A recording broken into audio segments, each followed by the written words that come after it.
கிறிஸ்துக்குள் பிரியமானவர்களே, இயேசு கிறிஸ்துவின் அன்பின் நாமத்தினாலே உங்களுக்கு வாழ்த்துதல் தெரிவிக்கிறேன். நம்ம அநேக வேளைகளை தேவன் நமக்கென்று சில நோக்கத்தை வைத்திருப்பார், சில திட்டத்தை வைத்திருப்பார், சில தரிசனம் நமக்காக கொடுக்கப்பட்டிருக்கும். ஆனால் நம்ம என்ன செய்வோம்? சில சுயமாக சில நேரத்தில் நம்முடைய பார்வைக்கு இது நல்லது என்று தென்படும் பொழுது, இது நமக்கு கம்ஃபர்டபுளாக இருக்குது அப்படின்னு நம்ம நினைக்கும் பொழுது நம்ம என்ன பண்ணுறோம்? நம்ம சுயமாக சில காரியத்தை நம்ம தெரிந்து கொள்கிறோம். அது தேவனுக்கு பிரியமா இருக்கா இல்லையா, இது சரியாய் போய் முடியுமா என்று நமக்கு தெரியாது நமக்கு. ஆனால் நம்ம என்ன நினைப்போம்? இன்றைக்கு இது நன்றாக இருக்கிறது, இன்றைக்கு நம்முடைய பார்வைக்கு அது செழிப்பாக இருக்கிறது. லோத்தினுடைய வாழ்க்கையில கூட அவனுடைய சகோதரர், அதாவது ஆபிரகாம் என்ன சொல்றாரு? நீ கிழக்கே போனா நான் மேற்கே போறேன், நீ வடக்கே போனா நான் தெற்கே போறேன். ஆபிரகாம் தன்னுடைய அண்ணனுடைய மகன் லோத்தை பார்த்து சொல்லும் பொழுது லோத்து என்ன சொல்றாரு? ஏறிட்டு பார்க்கிறார். ஆஹா, இங்க ரொம்ப செழிப்பா இருக்கு, அந்த சோதம் குமார பட்டணத்தை தேவன் அழிக்க போறார் என்பதை அறியாதிருந்த லோத்து என்ன நினைக்கிறாரு? இந்த இடம் நல்லா ஏற்ற இடமா இருக்கு, நான் அங்க போறேன் அப்படின்ட்டு அவர் கடந்து போறார். ஆனா அங்க பார்க்கும் பொழுது தேவனுடைய அக்கினி வானத்திலிருந்து இறங்கி வந்து அந்த சோதம் குமார பட்டணத்தை அழிக்கும் பொழுது தேவன் ஆபிரகாம் நிமித்தம் லோத்தின் மீது வைத்த தம்முடைய அன்பின் காரணமாக மிகுந்த இரக்கத்தின்படி லோத்துவையும் அவனுடைய குடும்பத்தையும் தேவன் காப்பாற்றினார். தம்முடைய 2 தூதர்களை அனுப்பி அவனை இழுத்துட்டு வந்தார். அப்படி வரும்பொழுது கூட அவனுடைய துணைவியார் என்ன பண்ணாங்க? அந்த சோதம் குமார பட்டணம் அழிக்கிறத திரும்பி பார்த்தா, ஆஹா, இந்த வாழ்க்கையை நம்ம விட்டுட்டு போருமே, அவங்களுக்கு மனசே இல்லை. ஆண்டவர் ஏற்கனவே சொல்லியிருந்தார், நீ திரும்பி பார்த்தினா உப்பு தூணா ஆயிடுவேன். அவங்க என்ன பண்ணாங்க? திரும்பி பார்த்தாங்க, உப்பு தூணா ஆயிட்டாங்க.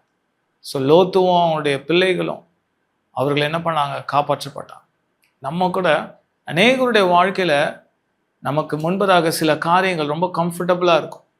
சில பர்சன் நமக்கு கம்ஃபர்டபுளா இருப்பாங்க, இந்த பர்சன் நல்ல நபரா இருப்பாங்க, இந்த பிஸ்னஸ் நல்ல பிஸ்னஸா இருக்கும் நம்மளா நினைப்போம், ஆராய்ந்து பார்க்க மாட்டோம். எல்லோரும் தேவனிடத்தில் நம்ம கேட்பது கிடையாதுங்க எல்லாவற்றையும் குறித்து. சிலருக்கு சில நேரத்தில் ஆண்டவர் குறிப்பாக சொல்லியிருப்பார், உனக்கு இதுதான் லைஃப், உனக்கு இதுதான் ஊழியம், உனக்கு இதுதான் ப்ராஜெக்ட், உனக்கு இதுதான் நான் வைத்திருக்கிற பிளான்ஸ். ஆண்டவர் நமக்காக சில தரிசனத்தை வைத்திருப்பார், நமக்காக சில பிளான்ஸை வைத்திருப்பாருங்க. நம்ம என்ன பண்ணுறோம்? அதை விட்டுடுறோம். அதுக்கு நம்ம எவ்வளோ நாள் காத்துட்டு இருக்கிறது? இவ்வளோ நாளாக காத்திருந்தேன், எதுவும் என் வாழ்க்கையில் சரியாக நடக்கவில்லையே, என் வாழ்க்கையில் எவ்வளோ நான் வெயிட் பண்ணுறதுன்னு அநேகர் பின்வாங்கி போகுதுன்னு. எங்கள் வேதத்தில் அருமையான ஒரு தேவனுடைய தாசனை குறித்து நம்ம பார்க்க இருக்கிறோம். அது வேறு யாரும் இல்லை, யாக்கோபு தான்.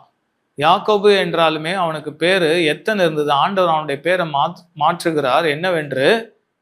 இஸ்ரவேல் என்று அழைக்கப்படுவாயாக என்று சொல்லி, இஸ்ரவேல் ஜனம் என்றாலே யாக்கோபு தான் குறிக்கும். அதனால தான் வேதத்தில் சொல்லப்பட்டிருக்கு, ஓசியா 12:12, யாக்கோபு சீரியா தேசத்துக்கு ஓடி போய் இஸ்ரவேல் ஒரு பெண்ணுக்காக ஊழியம் செய்து ஒரு பெண்ணுக்காக ஆடு மேய்த்தான். பாருங்க என்ன சொல்லப்பட்டிருக்கு? யாக்கோபு எங்க ஓடி போனானா? சீரியா தேசத்துக்கு ஓடி போய் இஸ்ரவேல் ஒரு பெண்ணுக்காக ஊழியம் செய்து. இஸ்ரவேல்னா இஸ்ரவேல் மக்கள் இல்லைங்க, யாக்கோபை குறித்து தான் சொல்லப்பட்டிருக்கு. பாருங்க, அப்படி என்றால் இஸ்ரவேல் என்று ஏன் இங்கு குறிப்பிடப்பட வேண்டும்? மீண்டுமாக யாக்கோபு என்று சொல்லியிருக்கலாமே. யாக்கோபு சீரிய தேசத்துக்கு ஓடி போய் இஸ்ரவேல் ஒரு பெண்ணுக்காக ஊழியம் செய்து ஒரு பெண்ணுக்காக ஆடு மேய்த்தான். அவனை குறைவாக சொல்லப்பட்டிருக்குங்க வேதத்துல யாக்கோபை குறித்து. போயும் ஒரு பெண்ணுக்காக என்ன பண்ணா? ஊழியம் செய்தான், ஒரு பெண்ணுக்காக ஆடு மேய்த்தான். அப்போனா என்ன வேதம் சொல்லுகிறது? தேவன் அவனுக்கு அந்த வேலையை நியமிக்கவில்லை. தேவன் அவனுக்காக ஒரு பெரிய பிளான் வைத்திருந்தார், பெரிய ஆசீர்வாதத்தை வைத்திருந்தார். ஆனா யாக்கோபு என்ன பண்ணானா? சீரிய தேசத்துக்கு ஓடி போய் இஸ்ரவேல் ஒரு பெண்ணுக்காக ஊழியம் செய்து ஒரு பெண்ணுக்காக ஆடு மேய்த்தான் என்று நம்ம பார்க்கிறோம். அடுத்த வசனம் என்ன சொல்லியிருக்கிறது? கர்த்தர் ஒரு தீர்க்கதரிசியை கொண்டு இஸ்ரவேலை எகிப்திலிருந்து புறப்பட பண்ணினார், தீர்க்கதரிசினால் காக்கப்பட்டான். ஹல்லேலூயா. இங்க பார்த்தீங்கன்னா அப்போ அந்த தீர்க்கதரிசி வேற யாரும் இல்லை, மோசே தான். மோசேயை அனுப்பி என்ன பண்ணார் ஆண்டவர்? எகிப்திலிருந்து புறப்பட பண்ணினார். தீர்க்கதரிசியினால் காக்கப்பட்டான். பாருங்க, யாக்கோபு என்கிற ஒரு தனி மனிதன் வழி தவறி போறாங்க. அவனுடைய தேசம், அவனுடைய ஜனம், அவனுடைய சந்ததி எகிப்து தேசத்துல அடிமையாக்கப்படுகிறது. ஓடி போனது சிரியா தேசத்துக்கு. அவன் ஊழியம் செய்தது ஒரு பெண்ணுக்காக, அவன் ஆடு மேய்த்தது ஒரு பெண்ணுக்காக. ஆனா அந்த ஒட்டுமொத்த ஜனங்கள், ஒட்டுமொத்த இஸ்ரவேல் ஜனங்களும் எகிப்திலே அடிமையாக்கப்பட்டிருந்தார்கள். ஒரு தீர்க்கதரிசினால் காக்கப்பட்டான் என்று பார்க்கிறாங்க. கர்த்தர் ஒரு தீர்க்கதரிசியை கொண்டு இஸ்ரவேலை எகிப்திலிருந்து புறப்பட பண்ணினார். தீர்க்கதரிசினால் காக்கப்பட்டான். ஆம் பிரியமானது, யாக்கோபின் நிமித்தம் அவனுடைய சந்ததி அடிமையாக்கப்பட்டிருக்கிறது என்றுதான் இந்த வேதத்தில் நாம் பார்க்கிறோம். இந்த பகுதியில் இஸ்ரவேல் ஜனங்கள் அடிமையாக்கப்பட்டிருந்தார்கள். ஏன்? அவர்களுக்கு அது பழக்கமாயிற்று. அதனால தான் அவர்கள் விடுவிக்கப்படும் பொழுது அதை முழுமையாக அவர்களால் அதை அனுபவிக்க முடியல. செங்கடல் முன்னால வரும்பொழுது கூட அதை தான் அவங்க சொல்றாங்க, நான் அங்கேயே எங்களுக்கு கல்லறை இல்லையா, அங்கேயே எங்களுக்கு லேண்ட் இல்லையா, நாங்கள் மரித்தாலே எங்களுக்கு அங்கேயே அடக்கம் செய்வார்களே. அவங்க பல வருஷமா அடிமையாவே இருந்துட்டு இதுதான் என் லைஃப் அப்படின்னு அவங்க நினைச்சிட்டு இருக்காங்க. விடுதலை அப்படின்ற ஒரு வார்த்தை அவங்க கேள்விப்படவில்லை. நம்ம சந்ததியாக எகிப்திற்கு நம்ம அடிமைகள் தான். நம்முடைய குலத்தொழில் இதுதான், அடிமையா இருக்கணும் அப்படின்னு அவங்க நினைத்துட்டாங்க. யாக்கோபுக்கு ஆண்டவர் அதை நியமிக்கவில்லைங்க. இஸ்ரவேலுக்கு அதை நியமிக்கவில்லை. அவர் ஒரு பெரிய ஒரு எதிர்காலத்தை வைத்திருந்தார், ஒரு பெரிய ஆசீர்வாதத்தை வைத்திருந்தார். நம்மளுடைய வாழ்க்கையில, அநேகருடைய வாழ்க்கையில பெரிய ஆசீர்வாதத்தை தேவன் வைத்திருக்கிறார். ஒரு பெரிய பிளான் உங்களுக்காக கொடுக்கப்பட்டிருக்கும். உங்களுக்காக தீர்க்கதரிசன வார்த்தை கடந்து வந்திருக்கலாம். தேவனுடைய வாக்குத்தத்தங்கள் உங்களுக்காக வந்திருக்கலாம். ஆனா அநேகர் என்ன பண்றோம்? அதற்காக காத்திருக்க முடியல.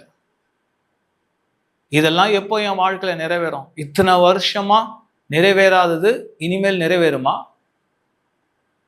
என்று சொல்லி சில சூழ்நிலைகள் நிமித்தம், சில நெருக்கங்களின் நிமித்தம், சில நிர்பந்தத்தின் நிமித்தம் தவறி விடுகிறார்கள். எதையோ ஒன்று தெரிந்து கொள்ளுகிறார்கள். எனக்கு ஏதோ ஒரு வேலை கிடைச்சா போதும், ஏதோ ஒரு இடம் கிடைச்சிட்டா போதும் அப்படின்னு நினைக்கிறீங்க. நம்முடைய தேவன் பெரிய தேவன்க. அவரிடத்துல பெரிய ஆசீர்வாதம் உண்டு. நம்ம பெரியதாக எதிர்பார்க்க வேண்டும். we should expect great miraclesங்க. தேவனிடத்துல பெரிய அற்புதங்கள், அதிசயங்களை எதிர்பார்க்கணும். அவர் வானத்தையும் பூமியும் உண்டாக்கின தேவன், ஒரு உன்னதமான தேவனாகிய கர்த்தருங்க. அவர் எல்லாவற்றையும் செய்ய கிருபை நிறைந்த தேவனா இருக்கிறார். எல்லாவற்றையும் செய்ய அவர் வல்லமையுள்ள தேவனா இருக்கிறார். உங்களுக்காக, எனக்காக அவர் யாவற்றையும் செய்து முடிக்க கிருபை உள்ள தேவனா இருக்கிறார். ஆம் பிரியமானவர், யாக்கோபு என்ன பண்ணான் என்று வேதம் சொல்லுகிறது. சீரிய தேசத்துக்கு ஓடி போய் ஒரு பெண்ணுக்காக ஊழியம் செய்து, ஒரு பெண்ணுக்காக ஆடு மேய்த்தான். தீர்க்கதரிசியினால விடுதலை செய்யப்பட்டான். எகிப்திலிருந்து தீர்க்கதரிசியை கொண்டு அவனை விடுவித்தேன், தீர்க்கதரிசியினால் காக்கப்பட்டான். பாருங்க, யாக்கோபுக்கே ஒரு பெரிய ஆசீர்வாதம் ஒன்று இருந்தது. ஆண்டவர் தெரிந்து கொண்டிருந்தார். ஏசாவை வெறுத்து யாக்கோபை தெரிந்து கொண்டேன் என்று வேதத்திலே பார்க்கிறோம். ஆண்டவர் சொல்லுகிறார், யாக்கோபை சிநேகித்தாராங்க, காரணம் இல்லாமல் செய்கிறார். ஆண்டவருடைய அன்பு நமக்கு வேணும்னா எந்த ஒரு தகுதியும் வேண்டாங்க. அதற்கு பேரு தான் அவருடைய கிருபை. ஹல்லேலூயா. ஆண்டவர் உங்களை நேசிக்கணும், ஆண்டவருடைய அன்பு உங்களுக்கு வேணும்னா நீ இதை செய், அதை செய்யணும் என்று வேதம் சொல்லலாங்க. அவருடைய கிருபை இருந்தா போதாங்க. நம்ம எப்பேற்பட்ட வாழ்க்கையில இருந்தாலும், நம்ம பின்வாங்கி போயிருந்தாலும், தவறான பாதையில போயிருந்தாலும், தேவனை விட்டு தூரம் போயிருந்தாலும், ஐயோ நான் இந்த வேலையை செய்யக்கூடாது, ஆனா இதை எடுத்துட்டேன், இப்ப எப்படி வெளியே வருது, இந்த காரியத்தை நான் செய்திருக்க கூடாது, இந்த காரியத்தை நான் செய்துட்டேனே, நான் தப்பா நான் சூஸ் பண்ணிட்டேன்னு நீங்க நினைத்து கொண்டிருக்கலாம். ஆனா நீங்க ஒரு கணம் திரும்பி பார்த்து தேவனிடத்துல வரும்பொழுது உங்களுக்காக அவர் காத்து கொண்டிருப்பார். 2 கரங்களையும் விரித்து கொண்டு உங்களை அணைக்க அவர் காத்து கொண்டு இருக்கிறார். உங்களுக்கான ஆசீர்வாதத்தை ஒருவனாலும் பிடுங்க முடியாது. யாக்கோபு குறித்து அவ்வளவுக்கு வேதம் சொல்லி இருக்கிறது. கீழாக சொல்லப்பட்டிருக்கிறதுங்க. யாக்கோபு போயும் யாக்கோபு ஒரு பெண்ணுக்காக ஊழியம் செய்தான். யாக்கோபு சிறிய தேசத்துக்கு ஓடி போய் இஸ்ரவேல் ஒரு பெண்ணுக்காக ஊழியம் செய்து ஒரு பெண்ணுக்காக ஆடு மேய்த்தான் என்று சொல்லப்படும். இதுவாடா நான் உனக்கு கொடுத்தேன், இந்த வேலையை நான் கொடுத்தேன், நான் உனக்கு இதை கொடுக்கலையே, நான் ஒன்று உனக்கு கொடுத்தேன், ஒரு ப்ராஜெக்ட், உனக்குன்னு ஒரு ஊழியத்தை கொடுத்தேன், உனக்குன்னு ஒரு திட்டத்தை வைத்திருக்கிறேன், உனக்கான ஒரு ஆசீர்வாதத்தை வைத்திருக்கிறேன், நீயோ உன்னை கண் பார்க்கிறபடி நீ போய் கொண்டிருக்கிறாய், உன் கால் போற பாதையில நீ போயிட்டு இருக்க, உன் பார்வை எதெல்லாம் நோக்கி கொண்டிருக்குதோ அதற்கு நேரா நீ போய் கொண்டிருக்கிறாய், என்னை நோக்கி பார். ஹல்லேலூயா. இஸ்ரவேலை போல, யாக்கோபு என்னப்பட்ட இஸ்ரவேலை போல நாம் இருக்கிறோமா? எதற்காக, யாருக்காக நாம் பணியாற்றி கொண்டிருக்கிறோம்? உலகத்தின் அதிபதியாகிய பிசாசுக்காக நம்ம வேலை செய்கிறோமா? சத்ருவுக்காக நம்ம வேலை செய்கிறோமா? வானத்தையும் பூமியை உண்டாக்கின தேவனுக்காக நம்ம ஊழியம் செய்கிறோமா? ஊழியன்றது பிரசங்கம் பண்றது, ஆண்டவருடைய வார்த்தையை சொல்லி கொண்டிருப்பது மாத்திரம் இல்லைங்க. ஆண்டவருடைய வார்த்தையின்படி நம்ம நிலைத்திருக்கும் பொழுது நம்ம குறித்து மற்றவர்கள் பார்ப்பார்கள். தேவனுடைய ஆசீர்வாதம் நம்மிடத்திலிருந்து வெளிப்படும் பொழுது அவருடைய நாமம் மகிமைப்படும். நீங்க எந்த வேலையினாலும் இருக்கலாங்க, எல்லோரும் ஊழியம் செய்யணும்னு கட்டாயம் இல்லை. இருக்கிற இடத்துல இருந்தே செய்யலாம். ஒவ்வொருத்தருக்குன்னு ஒவ்வொரு தொழில் இருக்கும், ஒவ்வொரு ப்ரொஃபஷன் இருக்கும். அந்த ப்ரொஃபஷனில் கூட ஆண்டவர் ஒரு நோக்கத்தை வைத்திருப்பார், ஒரு திட்டத்தை வைத்திருப்பார், சில எஸ்டாப்ளிஷ்மெண்ட்டை வைத்திருப்பார், ஒரு பெருக்கத்தை வைத்திருப்பார், ஒரு செழிப்பை வைத்திருப்பார். நம்ம அதை தெரியாம வேற ஒரு இடத்திற்கு நாம் தாவிப்போம். நமக்கென்று ஒரு அழைப்பு இருக்கும். அநேகர் அந்த அழைப்பை மறந்து விட்டு ஆண்டவருடைய அழைப்பில் நாம் நிற்க முடியாமல் பின்வாங்கி போவது உண்டு. ஆண்டவர் ஒன்றை நினைப்பார், உனக்கு நான் அதை செய்கிறேன், நான் தான் உனக்கு எல்லாம். இஸ்ரவேல் ஜனங்கள் கூடங்க தேவனால தான் வழி நடத்தப்பட்டார். ஆனா இஸ்ரவேல் ஜனம் பார்க்குறான், ஆஹா அந்த தேசத்துல எல்லாம் ராஜா இருக்கிறாங்களே, இந்த தேசத்துல ராஜாக்கள் இருக்கிறாங்க, உலகம் முழுதும் எல்லா தேசத்துக்கும் ராஜா இருக்கிறாங்க, எங்களுக்குன்னு மட்டும் ராஜா இல்லை, மந்திரி இல்லை, அமைச்சர்கள் இல்லை, இது என்னடா இது, நமக்குன்னு ஒரு ராஜா இருக்கணும் அப்படின்ட்டு திடீர்னு கேட்க ஆரம்பிக்கிறார். ஆண்டவர் பார்க்குறாரு, என்னடா நான் தானே இவர்களுக்கு தேவனா இருக்கிறேன், இவர்களுக்கு நான் எல்லாமா இருக்கிறேனே, அடிமைத்தனமாகிய எகிப்து தேசத்திலிருந்து இவர்களை அதிசயமா வழிநடத்தி வந்தேனே, எல்லா விதமான போராட்டத்தில் இருந்தும் எல்லா விதமான தடைகள் இருந்தும் இவர்களை நான் விடுவித்து காத்திருந்தேனே, எல்லாவற்றையும் நான் அவர்களுக்கு கொடுத்தேனே, போஷிக்கிறேனே, பின்ன ஏன் அவர்கள் என்னை வெறுக்கிறார்கள்? சாமுவேல் தீர்க்கதரிசி சொல்லப்படுகிற ஒரு தேவ மனுஷன் இடத்துல போய் இஸ்ரவேல் ஜனங்கள் கேட்குறாங்க, சாமுவேல் எங்களுக்குன்னு ஒரு தலைவன் வேணும், ஒரு ராஜா வேணும், நாங்கள் சூஸ் பண்ணோம், நீ சொல்லுன்னு. சாமுவேல் ரொம்ப விசனமா இருக்கான், தேவன்கிட்ட போறான். ஆண்டவர் கேட்கிறாரு, என்ன சாமுவேலே, என்ன? இல்லை ஆண்டவரே, இது போல இஸ்ரவேல் ஜனங்களாம் தங்களுக்கு ஒரு ராஜா வேணும் என்று கேட்டுக்கொள்கிறார்கள். ஆண்டவர் சொல்றாரு, அவர் சொல்லுகிறபடி நீ செய், நான் அவர்களை ஆளாதபடிக்கு அவர்கள் என்னை தள்ளிவிட்டார்கள், அவர்கள் என்னை வெறுத்துட்டார்கள்.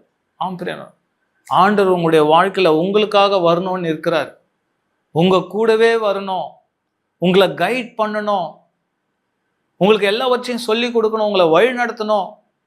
அவர் உங்களுக்கு போதித்து நீங்கள் நடக்க வேண்டிய வழியில அவர் உங்களுக்கு நடத்த வேண்டும் என்று அவர் காத்து கொண்டு இருக்கிறார். நம்முடைய யோசனை, நம்முடைய விருப்பம் எதுவாக இருக்கிறது? தேவன் வேண்டாம் என்று நினைத்து கொண்டிருக்கிறோமா? அவர் என்னுடைய வாழ்க்கையில இன்டர்ஃபியர் பண்ண வேண்டாம், என்னுடைய வாழ்க்கையில நுழைய வேண்டாம், என் வழியை நான் பார்த்துக்கிறேன், எனக்கு எல்லாம் தெரியும், எல்லாவற்றையும் அறிந்திருக்கிறேன் என்று நினைத்து கொண்டிருக்கிறீர்களா? இஸ்ரவேல் ஜனம் அப்படிதான் கேட்கிறாங்க. 1 சாமுவேல் 8ஆம் அதிகாரத்தில் நம்ம பார்க்கும் பொழுது இஸ்ரவேல் ஜனங்கள் தங்களுக்கு ஒரு ராஜாவாக வேண்டும் என்று கேட்டுக்கொள்வதை குறித்து நம்ம அங்க பார்க்கலாம். ஆண்டவர் சொல்றாரு, போ சாமுவேலே, நீ ஒரு முறை சொல்லு, போய் சொல்லு, ராஜான்னு வந்தா இப்படிலாம் தடை இருக்கும், உன் பிள்ளைகளை வேலைக்கு கூப்பிடுவாங்க, பெண்களை தைலம் சென்ட் பாட்டில் செய்யறதுக்கு வேலை செய்யறதுக்கு கூப்பிட்டுக்குவாங்க, ஒருவேளை உங்க வீட்டில் ஆண் பிள்ளைகள் இருந்தா ஆர்மிக்கு வா, இதை செய் அதை செய், இதை கிளீன் பண்ண அதை கிளீன் பண்ண கூட வைத்துக் கொள்வார்கள், அவன் கொடுமையாக நடத்துவான் என்று எதுக்கோ நீ ஒரு முறை சொல்லு என்று ஆண்டவர் சொல்றாரு.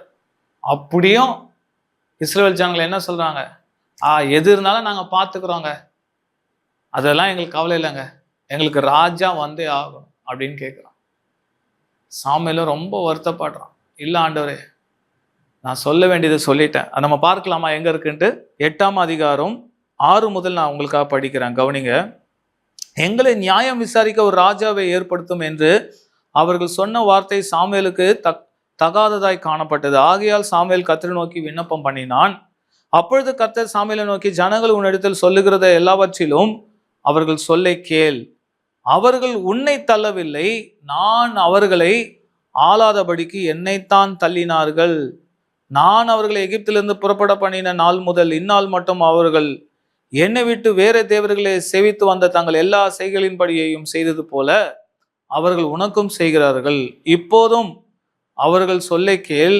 ஆனாலும் உன் அபிப்பிராயத்தை காட்டும்படி அவர்களை ஆளும் ராஜாவின் காரியம் இன்னது என்று அவர்களுக்கு திட சாட்சியாய் தெரியப்படுத்து என்றார். அப்பொழுது ஆண்டவர் என்ன சொல்றாரு, நீ போ சொல்லு, இருந்தாலும் உன்னுடைய அபிப்பிராயத்தை சொல்லு, உன் ஒப்பீனியனை சொல்லு, உன் சஜஷனை சொல்லு. ஏண்டா உங்களுக்கு ராஜாவை கேட்குறீங்க, வந்துட்டா அவ்வளோதான்டா, நீங்கள் பாடுபடுவீங்க. இப்போ நீங்கள் சுதந்திரமாக இருக்கிறீங்க, ஆண்டவரே நடத்துகிறாரு, ஆண்டவருடைய அன்பில் நீங்கள் இருக்கிறீங்க, சொல்லிப்பாரு. ஆனாலும் இஸ்ரவேல் ஜனங்கள் கேட்கல. என்ன பண்ணாங்க, எனக்கு ஒரு ராஜா கொடு அப்படின்னு கேட்குறாங்க. அதுதான் வேதத்தில் இன்னொரு வாசனம் சொல்லப்பட்டிருக்கு. அது ஓசியா 13:9 முதல் நான் படிக்கிறேன், கவனிங்க. இஸ்ரவேலே, நீ உனக்கு கேடு உண்டாக்கி கொண்டாய், ஆனாலும் என்னிடத்தில் உனக்கு சகாயம் உண்டு. எனக்கு ராஜாவையும் அதிபதிகளையும் ஏற்படுத்த வேண்டும் என்றாயே, இப்போதும் உன்னுடைய எல்லா பட்டணங்களிலும் உன்னை ரட்சிக்கும் ராஜா எங்கே? உன் நியாயாதிபதிகள் எங்கே? நான் கோபத்திலே உனக்கு ராஜாவை கொடுத்தேன், என் உக்கிரத்திலே அவனை எடுத்துக்கொண்டேன். பாருங்கள் பிரியமானவர்களே, இஸ்ரவேல் ஜனங்கள் ராஜாவை கேட்கிறாங்க, எனக்கு ராஜா கொடுன்னு கேட்கிறாங்க. ஆண்டவர் என்ன சொல்றாரு, எனக்கு விருப்பமே இல்லாம நான் உனக்கு கொடுக்குறேன் ராஜாவை. இதுல எனக்கு ஒப்பீனியன் இல்லை, எனக்கு இதுல அபிப்பிராயம் இல்லை. எனக்கும் என் தாசனாகிய சாமுவேலுக்கும் அபிப்பிராயம் இல்லை, தீர்க்கதரிசியாக சாமுவேலுக்கும் அபிப்பிராயம் இல்லை. நீ கேட்கிற, அடம் பிடிக்கிற அநேகருடைய வாழ்க்கையில ஆண்டவருடைய பிள்ளைகள் கூட ரொம்ப ஸ்டப்பனா இருக்கிறது உண்டுங்க, ரொம்ப அடமெண்டா உண்டு. எனக்கு இந்த வேலை வேணும், இந்த படிப்பு தான் நான் படிப்பேன், இந்த பிஸ்னஸ் தான் பண்ணுவேன், இந்த நபரை தான் நான் திருமணம் செய்வேன். சில நேரத்தில் சில தடைகள் உங்களுக்கு வரும், ஆண்டவர் உங்களுக்கு வெளிப்படுத்துவார். உங்களுக்கு மேலே இருக்கிறவர்கள், உங்களுடைய பெற்றோர்களோ, உங்களுடைய உறவினர்களோ, நண்பர்களோ, சில நேரத்தில் போதகர் மூலமாக, ஊழியர்கள் மூலமாக சில வார்த்தைகள் உங்களுக்கு வரலாம். உங்களுக்கு உள் மனசுல தெரியும். ஆனால் நம்முடைய பார்வைக்கு நல்லா இருக்கிறதுனால நம்ம என்ன செய்வோம், இல்லை இல்லை எனக்கு இதுதான் வேணும், எனக்கு தெரியும், நான் பார்த்துக்குவேன், என்ன பிரச்சனை வந்தாலும் நான் பார்த்துக்குவேன். இஸ்ரவேல் ஜனம் அதை தான் சொல்றாங்க. அவங்களுக்கு அபிப்பிராயம் சொல்லப்படுது, எவ்வளோ அட்வைஸ் பண்றாங்க, உனக்கு வேண்டாம் வேண்டாம், இல்லை எனக்கு வேண்டும். ஆண்டவர் என்ன பண்றாரு, இந்தப்போ அநேகருடைய ஃபேமிலியில பேரண்ட்ஸுங்க அப்படிதாங்க. பிள்ளைங்க சின்ன வயசுலேயே சைக்கிள் வேணும் சைக்கிள் வேணும், ஓட்டுற வயசு இருக்காது. பைக் வேணும்னு அடம் பிடிப்பாங்க, ஓட்டுற வயசு இருக்காது. டெம்பர் டேண்ட்ரம்னு சொல்லுவாங்க, உருண்டு பிறண்டு கேட்பாங்க, அடம் பிடிப்பாங்க. ஐயோ இவ முகத்தை நம்ம பார்க்க முடியாது, சாப்பிடாம இருக்கிறாங்க, இந்தா கொடுப்போன்ட்டு அந்த பேரண்ட்ஸுக்கு, பெற்றோர்களுக்கு விருப்பம் இல்லாமல் அதை செய்வாங்க. இங்கே ஆண்டவர் அதை தான் செய்கிறாரு. என்ன சொல்ற, நான் கோபத்திலே உனக்கு ஒரு ராஜாவை கொடுத்தேன். பாருங்க, நான் கோபத்திலே உனக்கு ராஜாவை கொடுத்தேன். 11ஆம் வசனம் ஓசியா 13:11 அழகாக சொல்லப்பட்டிருக்கு. நான் கோபத்திலே உனக்கு ராஜாவை கொடுத்தேன், என் உக்கிரத்திலே அவனை எடுத்துக்கொண்டேன். பாருங்க, என் உக்கிரத்திலே அவனை எடுத்துக்கொண்டேன். நீங்க கேட்ட ராஜா நான் கொடுத்தேன், நான் கோபத்தோட கொடுத்தேங்க, நான் சந்தோஷமா கொடுக்கல, வேதனையோட கொடுத்தேன், கோபத்தோட கொடுத்தேன். அது உனக்கு ஆசீர்வாதமா இல்லை. என்னுடைய உக்கிரத்திலேயே அந்த சவுல் ராஜாவை நான் எடுக்க வேண்டியதாயிற்று. அவன் தேவனுக்கு கீழ்ப்படியாதவனா இருந்தான், தேவனுடைய வார்த்தைக்கு விரோதமா போனான், நான் எடுத்துக்கொண்டேன். நம்ம வாழ்க்கையில கூட அப்படிதாங்க.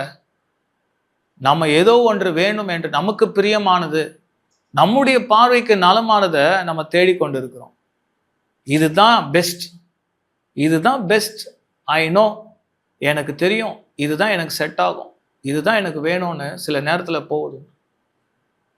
அது வீடு காரியமாக இருக்கலாம், லேண்டு விஷயமா இருக்கலாம், ஒரு வேளை வீடு பார்க்க, எல்லாவற்றிலும் நீங்கள் தேவனிடத்தில் நீங்கள் சில காரியத்தை கொண்டு வரும்பொழுது, ஆண்டவருடைய சமூகத்தில் உங்களுக்கு கொண்டு வரும்பொழுது, உங்களுக்கு ஒரு தெளிவான ஒரு அட்வைஸ் கிடைக்குங்க, ஒரு கிளாரிட்டி கிடைக்கும். ஆண்டவர்கிட்ட நீங்கள் சமர்ப்பிக்கணும். ஆண்டவரே,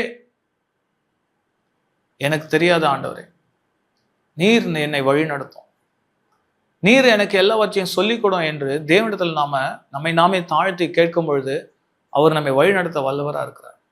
இஸ்ரவேல் ஜனம் கேட்குது, எனக்கு ஒரு ராஜா வேணும், எனக்கு ஒரு ராஜா வேணும், அடம் பிடிக்கிறாங்க. அவங்க இருக்கு, இங்க இருக்கு. நம்ம கூட அப்படித்தாங்க, அவங்களுக்கு இது இருக்கு, அது இருக்கு, எனக்கு இது வேணும்ன்ட்டு அடம் பிடிப்போம். நமக்கென்று சில ஆசீர்வாதத்தை ஆண்டவர் வைத்திருப்பார். அது ஒருவேளை தூரமாக இருப்பது போல இருக்கலாம், தாமதமாய் வருவதை போல இருக்கலாம், தாமதப்படுவதை போல இருக்கலாம். இப்ப இருக்கிற சூழ்நிலைக்கும் தேவன் கொடுத்த வாக்குத்தத்தத்துக்கும் சம்பந்தம் இல்லாத போல ஒரு சூழ்நிலை இப்ப காணப்படலாம். ஆனா அதற்காக நாம் காத்திருக்க வேண்டிய அவசியமா இருக்கிறது. அதற்காக நீங்கள் காத்திருக்க வேண்டியது மிகவும் அவசியம் பிரியமானவர்களே.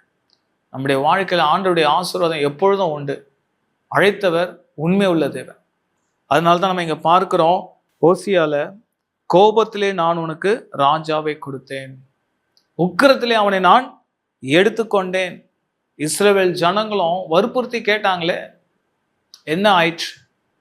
அப்படி நீங்க எதுவோ உங்களுடைய சுய புத்தியில சாய்ந்து, சுயமாய் சாய்ந்து எனக்கு இது வேணும், இது ஃப்ளஷ்ல இருந்து கேட்டீங்கன்னா அது உங்களுக்கு ஆசீர்வாதமாவே இருக்காதுங்க.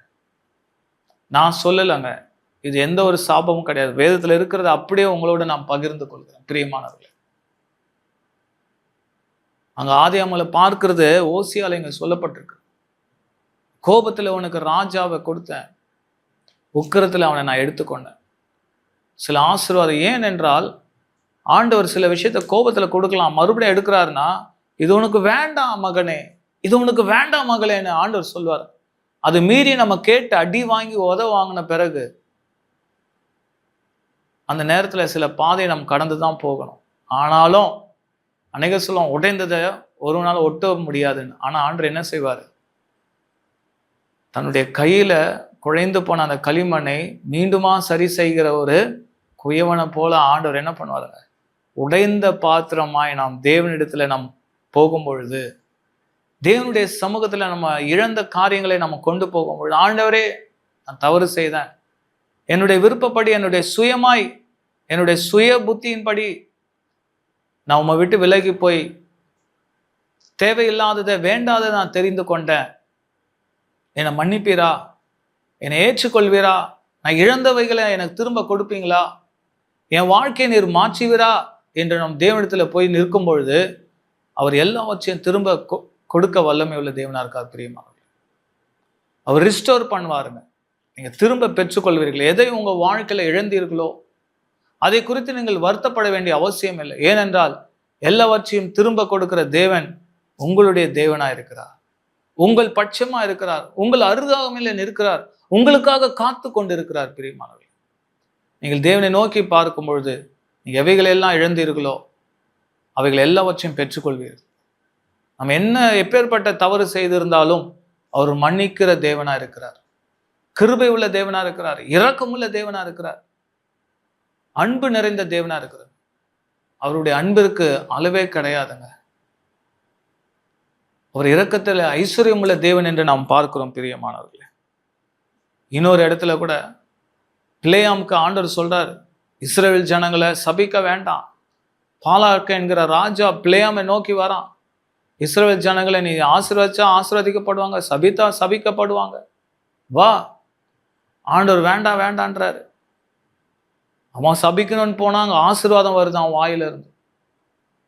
மறுபடியும் வந்து சொல்றான் பாலாக்கிட்ட, கடைசியா அவங்க தொல்லை பண்றாங்க, ஏதாவது ஒண்ணு செய்யணும், இஸ்ரவேல் ஜனங்கள் ஜெயிச்சுட்டே இருக்கிறாங்களே, நான் அவர்களை தோற்கடிக்கணும்னு சொல்லும் பொழுது பாலாக்கு ஒரு ஆலோசனை கொடுக்குறான், இஸ்ரவேல் ஜனங்களுக்கு விரோதமான ஒரு ஆலோசனை கொடுக்குறான்.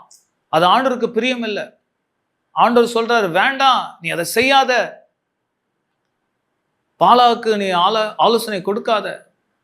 ஆனா அவன் மீறி செய்யறான். அப்படி செய்யும் பொழுது ஆண்டவரை எதிர்த்து நிற்கான். நம்ம ஆண்டவருக்கு பிரியமில்லாத காரியத்தை செய்யும் பொழுது நம்மை சூழ்ந்து இருக்கிறவர்களே இல்லைங்க, ஆண்டவரே எதிர்க்கிறோம். இஸ்ரவேல் ஜனங்கள் கூட அப்படிதான் அடம் பிடித்தார். எனக்கு வேண்டும் வேண்டும் ஆண்டவர் என்ன சொல்ற, நான் அவர்களை ஆளாதபடிக்கு அவர்கள் என்னைத்தான் தள்ளினார்கள். சாமுவேலே, உன்னை அல்ல, நான் அவர்களை ஆளாதபடிக்கு, நான் அவர்களை வழிநடத்தக்கூடாதபடிக்கு அவர்கள் என்னைத்தான் வெறுத்தார்கள், என்னைத்தான் தள்ளினார்கள், என்னைத்தான் வெறுத்தார்கள். ஆம் பிரியமானவர்களே, ஆண்டவரை விட்டு விலகி போகும் பொழுது, ஆண்டவருக்கு விரோதமாய் செய்யும் பொழுது நாம் தேவனை எதிர்க்கிறோம், தேவனை எதிர்த்து நிற்கிறோம் என்பதை நீங்கள் மறந்துவிடக்கூடாது.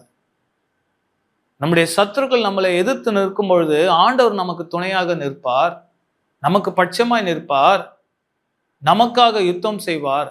ஒருவேளை தேவனையே நம்ம எதிர்த்து விட்டால் தேவன் நமக்கு விரோதமாக எதிர்த்து நிற்பார். இந்த பிளேயாம்க்கு அதுதான் நடக்குது. அவன் கழுதையில போகும்பொழுது ஒரு பட்டயத்தை ஏந்தி கொண்டிருக்கிற, சுடரொலி பட்டயத்தை ஏந்தி கொண்டிருக்கிற தூதன் வந்து முன்னால நிற்கிறான். பிளேயாமை வெட்டுறதுக்கு அந்த கழுதை தான் தடுக்குது. இங்கேயும் அங்கேயும் போகும்பொழுது அவன் கோபத்தில் அவன் கால் அடிப்படும் பொழுது கழுதை அடிக்கிறான். அப்போ ஆண்டவர் கழுதையினுடைய வாயை திறந்து பேசுறார். இவ்வளவு நாளா உனக்காக உழைச்சேன, என்னைக்காவது நான் அப்படி பண்ணியிருக்கேன் நான். அப்போதான் அவன் கண்கள் திறக்கப்படுது, தேவதூதன் முன்னால நிற்கிறான். கழுதை கொஞ்சம் முன்னால போயிருந்தா அடி வாங்கி இருந்திருக்கும். ஆம் பிரியமானவர்கள், அந்த அடி நமக்கு வேண்டாம். இதுக்கு முன்னால நம்ம பட்ட அடிகள்லாம் போதும், அந்த காயமே இன்னும் ஆறலை. அதனால் பிரியமானவர்களே, தேவன் நமக்காக நியமித்திருக்கிற ஆசீர்வாதம், நமக்காக வைத்திருக்க தரிசனம், நமக்காக நியமித்திருக்க திட்டத்திற்கு நேராய் நாம் கடந்து போக நாம் முற்படுவோம். ஹல்லேலூயா. கர்த்தர் உங்களோட கூட இருக்கிறார் பிரியமானவர்களே. தேவனுடைய வார்த்தை எப்பொழுதும் அது ஜீவன் உள்ளது, அது கிரியை செய்ய எப்பொழுதும் வல்லமை நிறைந்ததா இருக்கிறது. அற்புதங்களையும் அதிசயங்களையும் ஆச்சரியமான காரியங்களையும் நீங்கள் காண்பீர்கள். தேவனை விட்டு ஒருபொழுதும் விலகி போக இடம் கொடாது இருங்கள். ஒருவேளை நீங்கள் பின்வாங்கி போயிருப்பீர்கள் என்றால், தேவனை விட்டு தூரம் போயிருப்பீர்கள் என்றால், என் வாழ்க்கையில தவறு பண்ணிட்டேன், சரியாக நான் சில வாழ்க்கையை நான் தெரிந்து கொள்ளல, நான் சூஸ் பண்ணது தப்பு தான், என் சாய்ஸ் தப்பு தான் என்று நீங்கள் நினைப்பீர்கள் என்றால், தேவனுடைய சமூகத்தில் நீங்கள் வரும்பொழுது அவர் குயவன் போல இந்த களிமண்ணை மீண்டுமாய் வளைவாருங்க. அவருக்கு ஏற்ற பாத்திரமாய், ஒரு கனமுள்ள பாத்திரமாய் அவர் மாற்ற கிருபை உள்ள தேவனா இருக்கார். உங்களுடைய வாழ்க்கையை கர்த்தராக இயேசு கிறிஸ்துக்கு கொடுக்க நீங்க ஆயத்தமா இருக்கிறீங்களா? உங்களுடைய இருதயத்தை தேவனுக்கு நேராய் திருப்புங்க. ஆண்டவருடைய சமாதானம், ஆண்டவருடைய ஆசீர்வாதம், தேவனுடைய வெளிச்சம் உங்க வாழ்க்கையில எப்பொழுதும் நிலைத்திருப்பதாக. ஆமென். ஹல்லேலூயா.